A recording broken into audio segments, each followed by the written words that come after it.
ఇక మరోవైపు ఇక్కడ ఏది ప్రపంచ సుందరులు అంటే ప్రపంచ సుందరులుగా పాల్గొంటున్నటువంటి కంటెస్టెంట్లు ఎవరైతే ఉన్నారో వాళ్ళు నిన్న రామోజీ ఫిల్మ్ సిటీకి వెళ్ళారు. అక్కడ ఉన్నటువంటి రామోజీ ఫిల్మ్ సిటీని సందర్శించడంతో పాటు తర్వాత నిన్న బాలయోగి స్టేడియంలో, ఇక్కడ గచ్చిబౌలిలోని బాలయోగి స్టేడియంలో నిన్న క్రీడా దినోత్సవం సందర్భంగా ఆటలు కూడా ఆడినరు.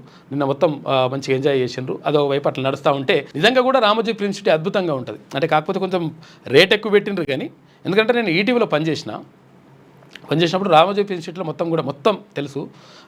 అంటే రామోజీ ఫిల్మ్ సిటీ నిజంగా కూడా ఒక అద్భుతంగా కనిపిస్తుంది. అంటే అక్కడ ఉన్నటువంటి సెట్టింగ్లు కానీ, తర్వాత అక్కడ ఉన్నటువంటి ఏర్పాట్లు కానీ అద్భుతంగా ఉంటాయి.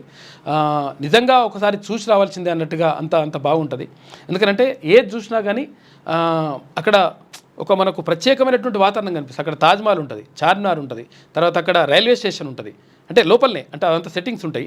రైల్వే స్టేషన్ ఉంటుంది, తర్వాత విమానాశ్రయం ఉంటుంది. ఇట్లా రకరకాలుగా ఏది కావాలన్నా కానీ, తర్వాత లండన్ వీధులు కూడా ఉంటాయి. అక్కడ లండన్ వీధులు ఉంటాయి, అమెరికా తర్వాత ఒక గల్లీ ఉంటుంది. ఇవన్నీ కూడా రకరకాలుగా అట్లా ఉంటుంది. రామోజీ ఫిల్మ్ సిటీ నిజంగా కూడా బాగుంటుంది అనమాట.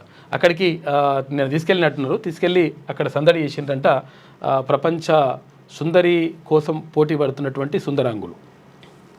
రామోజీ ఫిల్మ్ సిటీ ప్రధాన ద్వారం వద్ద 108 దేశాల సుందరిమణులతో రామోజీ గ్రూప్ సంస్థల CMD Ch Kiran, film city managing director Vijayeswari అని చెప్పేసి ఇక్కడ చూసుకోవచ్చు. ఇక్కడ రామోజీరావు కుమారుడు ఆయన, చిన్న కొడుకు సుమన్ వాళ్ళ మిస్సెస్ ఆమె విజయేశ్వరి.